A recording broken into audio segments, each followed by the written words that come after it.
Hail to the Redskins. Hail victory. Braves on the warpath. Fight for old BC.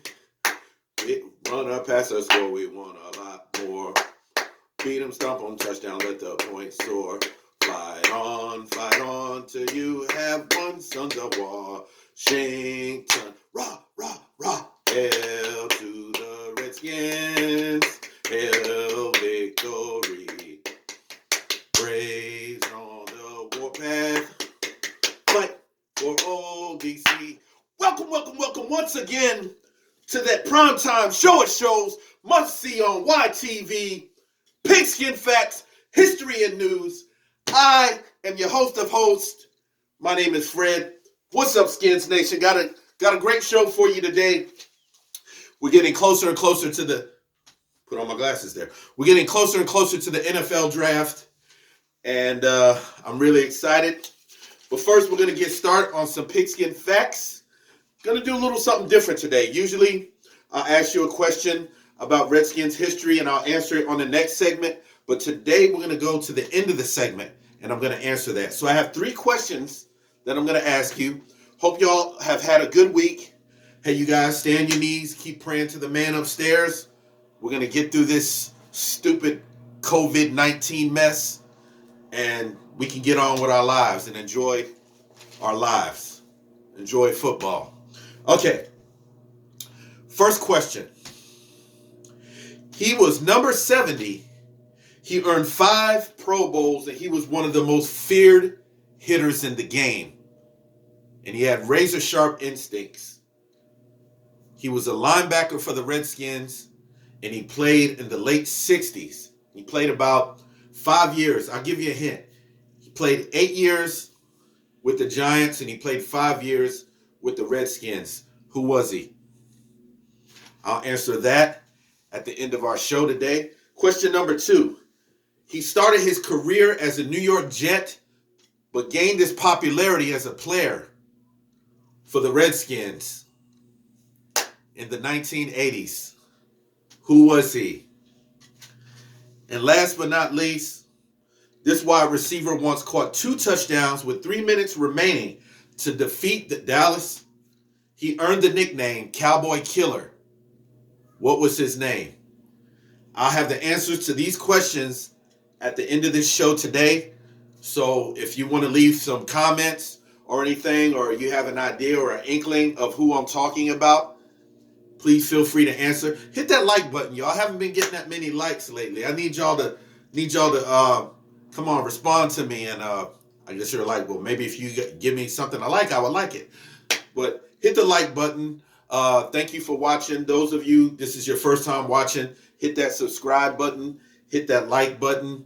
And if you have any comments, concerns, questions, or you just want to say hello, scroll down to the comment section, hit me below. All right. Pigskin Facts, History and News. Next week, we're going to have next segment, we're going to have a very good show that I put together. It's going to be a special show. And one of the things that I'm going to have on there are the greatest Redskins. Who do you think are the greatest Redskins of all time that should have their jersey retired? I'm going to do a segment on that the next time. It's going to be a lot of fun. And yeah, let's do the doggone thing. I'm looking forward to football, and hopefully the NFL will be able to have a season. I believe that it will. So just stay optimistic. We'll get through this thing, and I believe that we will have a football season. Seems like they're canceling everything else. Basketball has been postponed. The baseball season has been canceled. I think hockey also. So football is still in the air, and I'm believing that we will. Also, on the next segment, top of that, we're going to go over the 2020 schedule for the Redskins, and I'm going to do predictions on what the scores of the game, what I think the scores of the game will turn out. And we'll do like an overall record prediction for the Redskins for 2020. So that ought to be a lot of fun. Okay, now I'm going to get to the history portion of Pigskin Facts, History, and News. And let's go to the January 1st, 1984. It was at RFK Stadium, 55,363 in attendance. It was the NFC divisional playoff game between the Washington Redskins and the Los Angeles Rams. I was a little kid and I saw that game, and what a game it was. The Redskins, tell you in a brief summary, make it short and quick. The Redskins pretty much took control of this game. They had played the Rams earlier that year, and they played in LA, and they embarrassed the Rams in front of their home crowd. The score was 42-20. This game was a rematch of that game, and tell you what, it was even worse than the first. For the Rams, the Redskins took control of the game from the get-go. They dominated all phases of the game: offense, defense, special teams. And it was 38-0 by the second quarter. And at that time, that was an NFL record for points in a playoff game in the first half. The Rams managed to get a touchdown on the board before halftime. It was 38-7, but the Redskins' juggernaut offense pretty much steamrolled the Rams the rest of the way. They scored 13 points, unanswered points in the second half, capped off by 72-yard interception return by Darrell Green. And the Redskins won by the score of 51-7 in a whitewash. So they took the boys from LA to the cleaners that day and hung them out to dry. 51-7, Redskins go on to win that game. The next week, they play in the NFC Championship game. They beat the 49ers 24-21, and it earned them their third Super Bowl berth. Unfortunately, the Redskins did not win against the Raiders in the Super Bowl. Won't tell you the score of that one, but however, it was a great year.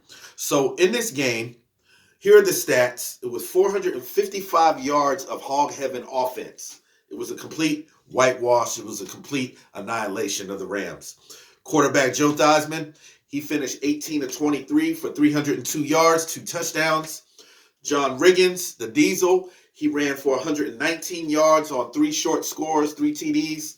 Wide receiver Art Monk, he caught 2 touchdown catches. And wide receiver Charlie Brown had 6 receptions for 71 yards. Wow. So that was the history. That was our gem of the day. That was our Redskins history session. And I hope you enjoyed it. There'll be more to come on that. Okay. The Redskins, what do you think? Here's a question that I have. What do you think of the Redskins playing in an empty stadium? You saw a lot of the games last year, and it has seemed for the last couple of years that even at FedEx Field on our home turf, the opposite team had a lot of fans coming in. And there was one game last year that was really, really evident of that, was when they played their last game, not the last game of the year. I believe it was the second to the last game. They played the Eagles. And the Eagles fans pretty much outnumbered the Redskin fans. They were like 70% of Eagle fans in that game. So it was almost like they were the home team. It was like we didn't even need to feel like we were at Lincoln Financial Field where the Eagles play. But my question to you is, what do you think about the Redskins? Should the NFL allow the season to go on this year, but they won't? What do you think about them playing in an empty stadium? Would that benefit the Redskins more so than what they faced in the past with opposite teams coming in and their fans outnumbering our fans? It's kind of embarrassing. But this is a new era. This is the Riverboat Ron era. Coach Ron Rivera. They hire him in the offseason, and he has his own regime coming in. He has assistant coaches that he paired with in Carolina. Has a new defensive coordinator. Everything is on the up and up. So I believe that head coach Ron Rivera is coming in. I have no Redskin news to report. So we're just going to go into this. But I do believe that Ron Rivera definitely wants to change the culture of this football team and bring them back to winning dominance like they were in the early 80s, like they were in the early 90s. So there have been a lot of changes in the offseason, very good changes. Former President Bruce Allen is gone. So there's no more mess, I guess you could say, going on in the front office. There's no more bad decision making. There's no more turmoil. There's no more dissension. There's no more, wow, what's the word I'm looking for? There's no more dysfunction in the front office, which plays out and bleeds out to the players and affects everything. We've gotten rid of that. We've cut the cancer out. We started brand new, fresh start. Actually, I would think that seeing that this culture now is already being changed by the changes that were made, I think that a new era has dawned in Washington D.C. And I believe also that there will be a different approach as far as the fans. A lot of fans were disappointed, and I know that. It was so bad last year that the games were they were only charging I believe $4 to get in. That's crazy. But I believe now that the culture is being changed, a new standard is being set, and I believe that excites me as a fan. So that would make me want to go to the games. I'd rather stay home and watch it because that's my personal front seat. I have been to some games and I have enjoyed it, but as a fan, that would make me want to go out and see them because I'm not saying that we're going to go to the Super Bowl this year, but hey, you just never know. That's why they play the games. But anyway, I just think that things are going to be different. Let's say that. Things are going to be different. Things are going to be better. It might be a slow process starting out, but I don't see it going back to the way it was, and I'm happy about that. So in the comment section, just give me your thoughts of what you think. Do you think that the Redskins playing in an empty stadium would benefit them, or would it make them regress, or would they become better by it? It's just a question, something that I threw out there just to see. Okay. I want to check out, I want to talk about the Chase Young debate. I've been following the Redskins news real closely for the last couple weeks, and there's an article that's always in there. Should they draft Chase Young? Should they not? It's a no-brainer. In my personal opinion, yes. Draft Chase Young at number 2. Do not let anybody trade down. We do not need the extra picks because it's not worth it concerning this player. This guy is a generational talent, once in a lifetime. These type of players do not always come by. Okay, let me ask you something. The late, great Lawrence Taylor, linebacker in the New York Giants. Not the late, great, excuse me. The legendary, he's still alive. The legendary, great Lawrence Taylor, LT. The great former player, Ray Lewis, the great linebacker from the Baltimore Ravens. What does Chase Young have in common with them? No, he has not played his NFL career yet. He has not played a down in the NFL career, but you can see this man if you watch his highlight film, if you've seen his games. This man he wrecks the game. He does some serious damage. And this guy is that type of caliber player, you can tell. So when he comes to the NFL, they call him the Predator. He's going to hunt down quarterbacks, and they're going to be an endangered species in the NFL. Let me say that with this guy around. So let me ask you, this type of caliber player, like a LT or like a Ray Lewis, do you think those teams were considering trading down when they drafted them in the first round? Hell no. Hell no. So what do you think the Redskins are going to do. And there was so much talk about are they going to get Tua, the quarterback? Dwayne Haskins, he might not be the perfect fit as a starting quarterback in the nation's capital. Okay, let me stop you right there. I'm going to say bull crap. Last year, I think Dwayne Haskins was done wrong because the coaching staff, Jay Gruden, they really did not want to draft him in the first round. So that was a call by the owner, Daniel Snyder. And I don't think they never allowed this man to take at the beginning of the season to get first team reps. And that's what killed him right there. He never got the opportunity. So when the opportunity did come, they would just throw him in the fire. They throw him in the game.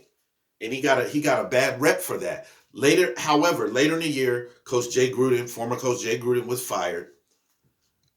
Callahan took over as an interim coach, and they began to insert Dwayne Haskins, and he began to start, and he began to get better, and he began to come around. So don't bash this guy. I'm a believer, and I think that Dwayne Haskins is going to be a superstar in this league.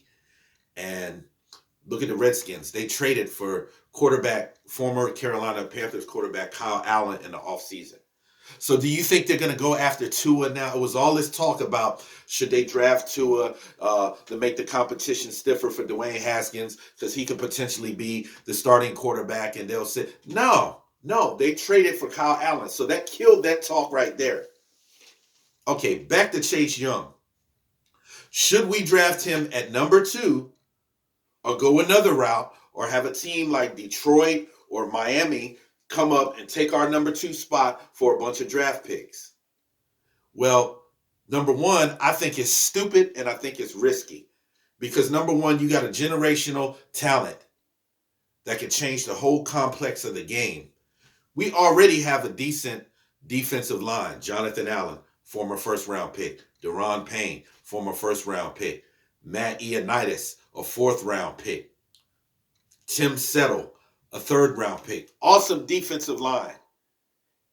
Montez Sweat, first-round pick. And now for the chance to get Chase Young, man, we could potentially have one of the greatest defenses in the NFL coming up and in the years to come. Potential. They're young, they're hungry, they're fast. Why in the world would you trade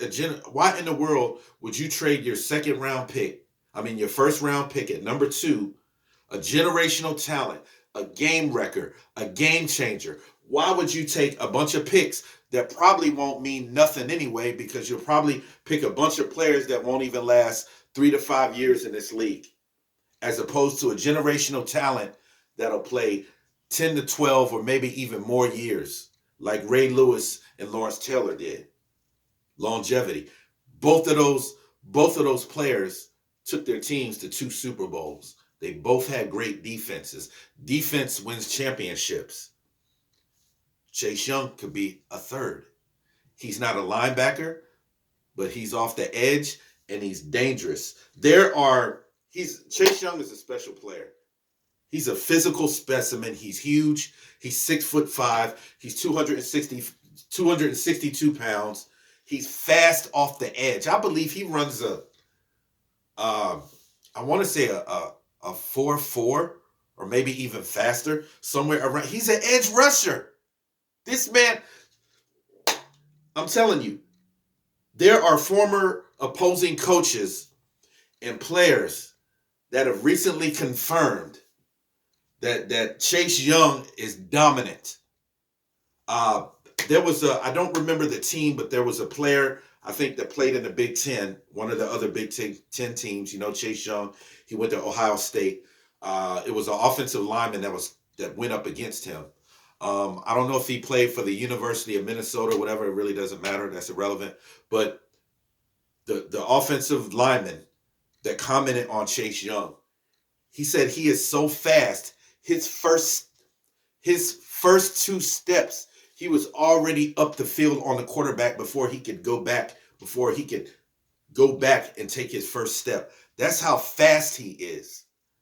He's very, very quick, and he's a game changer. He's a game wrecker. I mean, he had 16.5 sacks his junior year, and they're saying that as good as Nick Bosa, Joey Bosa, the Bosa brothers, you know how good they are. They're saying this guy could be just as good or even more athletic. And Nick Bosa is a hell of a player. You saw he got rookie defense of the year. I think Chase Young is going to get that award this year. You don't. It's a no-brainer. You don't pass up a player like that. You don't pass up a player. And I think if the Redskins, if we were to let somebody trade down and we didn't get Chase Young, we had to get another type player. You would have to get another player that's of his caliber, which probably is not. That's why he's probably the best college player coming out. You don't do that. That would be a mistake for us to do that. So I think I already believe that Ron Rivera is going to do the right thing. He's going to draft Chase Young, and then we'll bolster our defense.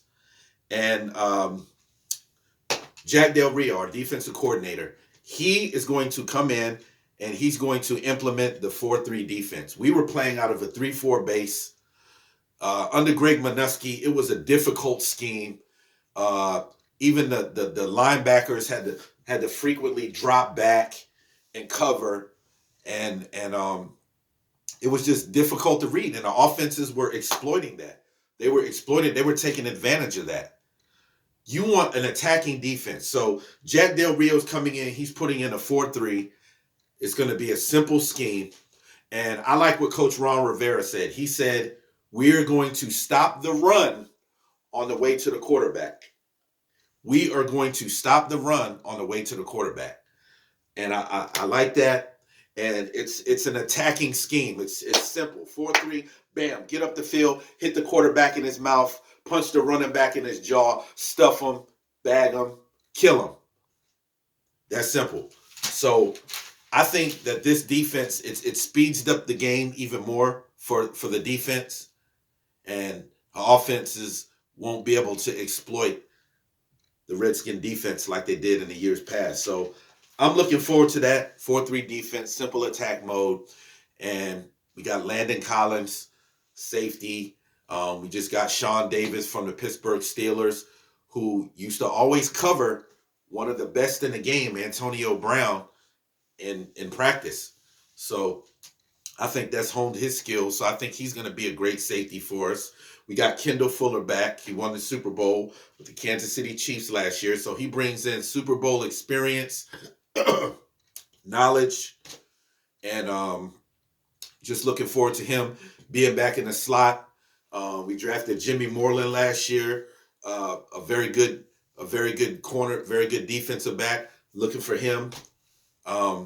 We got Ronald Darby from the Eagles. When healthy, he was a very good cover man. He runs a 4-3. He's very fast. So I think we're just going to have a very good defense. Cole Holcomb, linebacker, he's coming back. John Bostic. We got Kevin Pierre-Louis from the Bears. So just looking forward to it. Just looking forward to the Redskins coming in and doing our thing. Number 52 linebacker, you got Anderson coming back. So we're gonna have a hell of a team. It's gonna be very interesting to see how they're put together. On one of the next segments coming up on the future, we're gonna go and take a look at the offense. We didn't really make a lot of splash moves, free agency as far as the offense, but we're gonna take a look at the offense and see what we have. We got a lot of young, hungry guys. First year players last year, rookies that played last year. We played quite a few rookies last year, and I think that's to our advantage. So I'm looking forward to that. All right. So with that said, I'm going to answer the questions that we had at the beginning of the segment. I'm going to close it out. He was number 70. He earned 5 Pro Bowls, played with the Giants 8 years, Redskins 5. He was one of the most feared hitters of the game. Who was he? Answer, number 70, linebacker Sam Huff. Number 2, he started his career as a New York Jet, but later gained popularity as a Redskins running back. Who was he? Answer, number 44, John Riggins. John Riggins, the Diesel. Okay, here's a butt burner. Last one. This wide receiver once caught 2 touchdowns with 3 minutes remaining in the game to defeat Dallas. He earned the nickname Cowboy Killer. Who was he? Answer, number 89, Santana Moss. Santana Moss. All right, y'all. We're going to come to an end. We come to an end of another segment of that must-see show on TV, on YT, Pigskin Facts, History and News. I am your host of hosts, Fred. I'll see y'all next time. Y'all have a good one. Have a good week. I say peace.